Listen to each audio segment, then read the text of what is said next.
Hello, everyone. Welcome back to the This Week in Rust podcast, covering issue 343 of the This Week in Rust newsletter. As always, I'm Nell Shamrell-Harrington, lead editor of This Week in Rust and a senior staff engineer at Mozilla on the Rust team. This week's issue starts off with several community-related announcements. Due to the ongoing COVID-19 pandemic, several Rust events planned at the beginning of the year had to be altered. The Rust community team has published a blog post with an updated listing of Rust events in 2020. Curious about the state of a certain event? Take a look at the blog post for more information.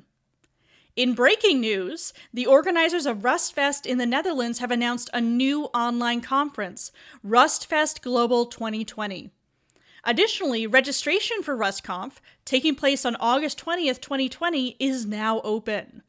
RustConf will feature several fantastic speakers from the Rust community and will be emceed by yours truly. Joe Previtt has published a new blog post that is useful to new and experienced Rust devs alike, a comprehensive overview of the Rust ecosystem. Take a look for a thorough guide to Rust tools, the Rust community, Rust packages, platforms, and so much more. Thank you to Joe for creating this reference to make navigating the Rust ecosystem easier for all of us. One of my personal favorite articles in this week's issue is Errors in Rust, a deep dive, written by Ivan Ostrich. They start out with an overview of error handling in other languages and point out that most languages treat errors as an accidental byproduct. Rust, on the other hand, quote, treats errors as first-class citizens, as equal importance as any other data type. In fact, errors are data types, and its handling is enforced at compile time. You literally cannot compile a Rust program that does not handle all of the errors that might pop up. End quote. The article goes on to look at several common patterns of handling errors in Rust. If you are interested in using Rust with embedded programming, definitely give Luke Arndt's article, Getting Started with the STM32 Nucleo F302R8 and Rust, a read. Learn how they used Rust to program a board using the STM32 microcontroller. In other news, Rustls, a modern TLS library written in Rust, recently received and published a new formal security review and audit report. Give the full report a read for an understanding of the reviewer's testing methodology and how Rustls performed on those tests. As far as audio and video content go, make sure to listen to the latest episode of Are We Podcast Yet, where they interview Tim McNamara, author of the new book Rust in Action. If you are curious about Jupyter Notebooks, which are interactive computational environments where you can combine code execution, rich text, mathematics, plots, and rich media, be sure to watch the Rust Notebooks, Jupyter and EVCXR Getting Started video by Dr. Sean Rostami.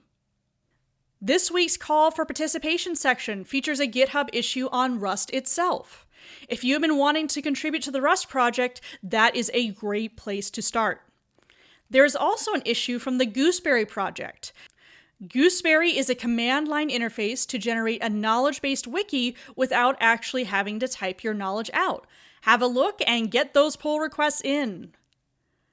No RFCs were approved this week, and no RFCs are in final comment period. However, a new RFC was proposed this week, one to add the freeze trait to libcore/libstandard.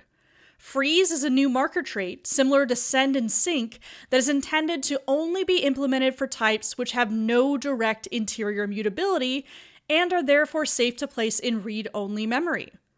For more information and to follow the discussion, make sure to go to the RFC link listed in the show notes. A few tracking issues and pull requests are in final comment period this week.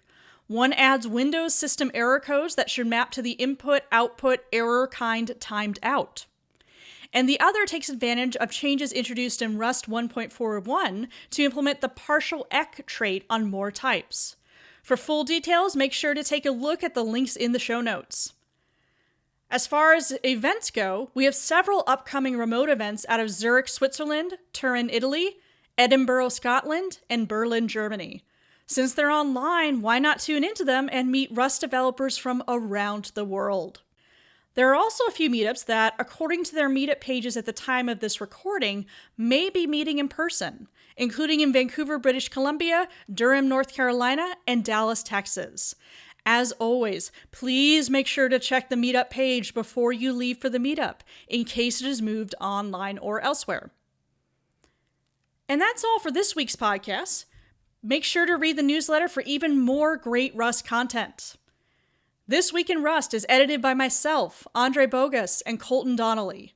This week's contributors include, using their GitHub usernames, DNS2UTF8, JSJoeIO, Shinno Kada, and Humble. Thank you so much to everyone who contributes to This Week in Rust. You are the reason we can get this newsletter out, and I can do this podcast every week. I will be back next week bringing you more of the wonderful news from the wonderful world of Rust. Until then, and always, please take care.